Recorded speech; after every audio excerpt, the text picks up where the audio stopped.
Hello friends, welcome to my cooking queen Kannada.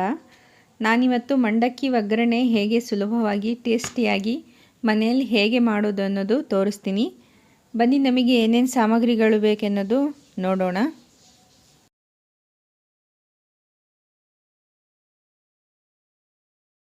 ನಾನು ಒಂದು ಅರ್ಧ kg ಅಷ್ಟು ನಾನು ಮಂಡಕ್ಕಿ ತೊಗೊಂಡಿದ್ದೀನಿ. ನಾನು ಈ ರೀತಿ ಕ್ಲೀನ್ ಮಾಡ್ಕೊಳ್ತಾ ಇದ್ದೀನಿ. ಈ ಥರ ನಾವು ಮಾಡಿಕೊಂಡ್ರೆ ಮೇಲೆ ಮೇಲೆ ಎಲ್ಲ ಕ್ಲೀನಾಗಿರೋದು ಮಂಡಕ್ಕಿ ಹೊರಗೆ ಬರುತ್ತೆ, ಸ್ವಲ್ಪ ಕಸ ಇರೋದೆಲ್ಲ ಕೆಳಗಿರುತ್ತೆ. ನಿಮಗೆ ಈ ರೀತಿ ಮಾಡಲಿಕ್ಕೆ ಬರೋದಿಲ್ಲ ಅಂದರೆ ಒಂದು ಪಾತ್ರೆಯಲ್ಲೇ ಹಾಕ್ಕೊಂಡು ಈ ಥರನೇ ಸ್ವಲ್ಪ ಮಾಡಿದರೆ ಮೇಲೆ ಎಲ್ಲ ಕ್ಲೀನಾಗಿರೋದು ಮಂಡಕ್ಕಿ ಬರುತ್ತೆ, ಕೆಳಗೆ ಕಸ ಬರುತ್ತೆ. ಈ ಥರ ಮಾಡಿ ನಾವು ತೆಗೆದುಕೊಳ್ಬಹುದು.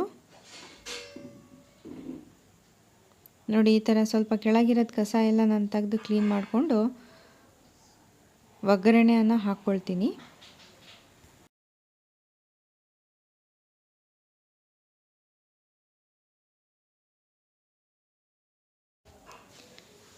ನಾನು ಒಂದು 3ರಿಂದ 4 ಹಸಿಮೆಣಸಿನ್ಕಾಯಿ ತೊಗೊಂಡಿದ್ದೀನಿ, 2 ಈರುಳ್ಳಿ ಈ ಥರ ಕಟ್ ಮಾಡ್ಕೊಂಡಿದ್ದೀನಿ, 2 ಟಮಾಟೆ ಹಣ್ಣು, ಕರಿಬೇವು ಸೊಪ್ಪು ಮತ್ತು ಕೊತ್ತಂಬರಿ ಆದರೆ ಸಾಕಾಗುತ್ತೆ. ನಿಂಬೆಹಣ್ಣು ಇದ್ದರೆ ನೀವು ನಿಂಬೆಹಣ್ಣನ್ನು ಒಂದು ಅರ್ಧ ಹಾಕ್ಕೊಳ್ಬೇಕು. ಇದೊಂದು ನಾನು 3 ಸ್ಪೂನಷ್ಟು ಕಡಲೆ ತೊಗೊಂಡಿದ್ದೀನಿ. ಈ ಥರ ನಾನು ಮಿಕ್ಸಿನಲ್ಲಿ ರುಬ್ಕೊಂಡಿದ್ದೀನಿ.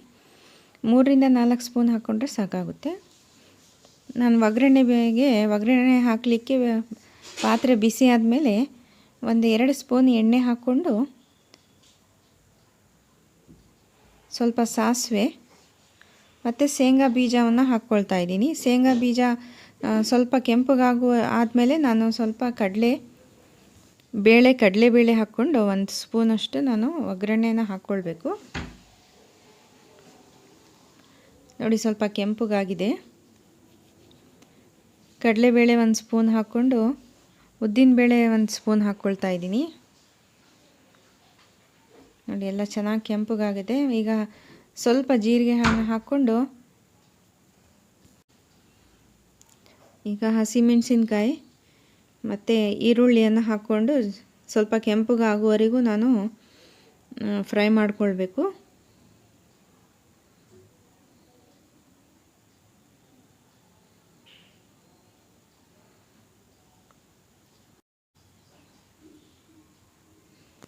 ಸ್ವಲ್ಪ ಕರಿಬೇವು ಸೊಪ್ಪನ್ನು ಹಾಕ್ಕೊಳ್ತಾ ಇದ್ದೀನಿ.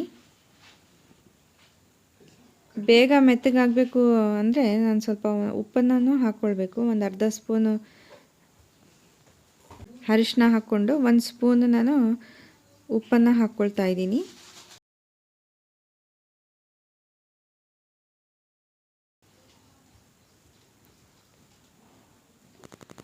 ಸ್ವಲ್ಪ ಮೆತ್ತಗಾಗಿದೆ ಇದು ಈರುಳ್ಳಿ. ಟಮಾಟೆ ಹಣ್ಣು ಸ್ವಲ್ಪ ಚೆನ್ನಾಗಿ ಫ್ರೈ ಆಗಲಿಕ್ಕೆ ಸ್ವಲ್ಪ ಕೆಳಗೆ ಮೇಲೆ ಸ್ವಲ್ಪ ಫ್ರೈ ಮಾಡಿಕೊಂಡು ಇದು ಮೆತ್ತಗಾಗುವವರೆಗೂ ನಾನು ಒಂದು ದೊಡ್ಡ ಟಬ್ನಲ್ಲಿ ನೀರು ಬಿಟ್ಕೊಂಡು ಈ ಥರ ನಾನು ಜಾಸ್ತಿ ನೀರಲ್ಲಿ ತೊಳೆದುಕೊಳ್ತಾ ಇದ್ದೀನಿ.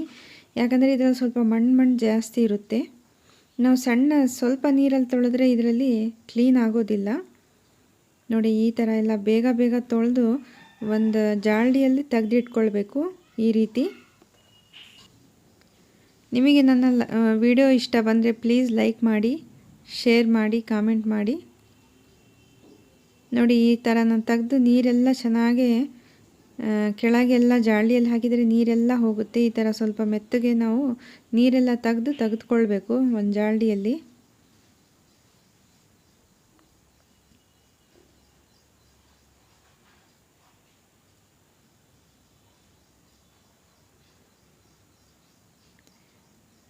ಈ ಮಸಾಲೆನೂ ಚೆನ್ನಾಗಿ ಮೆತ್ತಗಾಗಿದೆ ಇದು.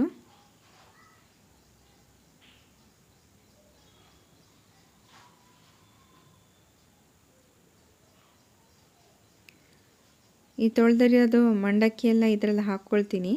ಈ ರೀತಿ ಚೆನ್ನಾಗಿ ಮಿಕ್ಸ್ ಮಾಡಿಕೊಂಡು ನಾನು ಒಂದು ಅರ್ಧ ನಿಂಬೆ ಹುಳಿಯನ್ನು ಇದರಲ್ಲಿ ಹಾಕ್ಕೊಳ್ತೀನಿ, ನಿಂಬೆ ಹಣ್ಣನ್ನು.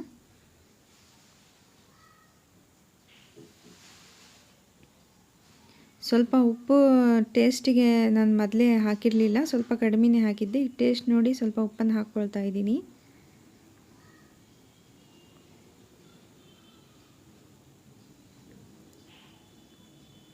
ಒಂದು ಅರ್ಧ ನಿಂಬೆ ಹಣ್ಣನ್ನು ಹಾಕಿ ಚೆನ್ನಾಗಿ ಮಿಕ್ಸ್ ಮಾಡಿಕೊಳ್ಬೇಕು. ಕೊತ್ತಂಬರಿ ಸೊಪ್ಪನ್ನು ಸ್ವಲ್ಪ ಹಾಕಿ ಈ ರೀತಿ ಮಿಕ್ಸ್ ಮಾಡ್ಕೊಳ್ತೀನಿ.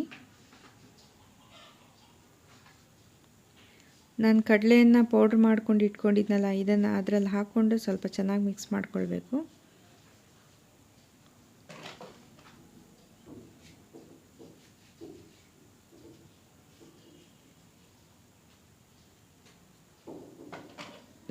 ನೀವು ನನ್ನ ವಿಡಿಯೋ ನೋಡಿದ್ದಕ್ಕೆ ತುಂಬ ಧನ್ಯವಾದಗಳು. ಹೊಸದಾಗಿ ಬಂದಿದ್ದರೆ ನೀವು ಪ್ಲೀಸ್ ನನ್ನ ಚಾನಲ್ಗೆ ಸಬ್ಸ್ಕ್ರೈಬ್ ಮಾಡಿ. Thank you.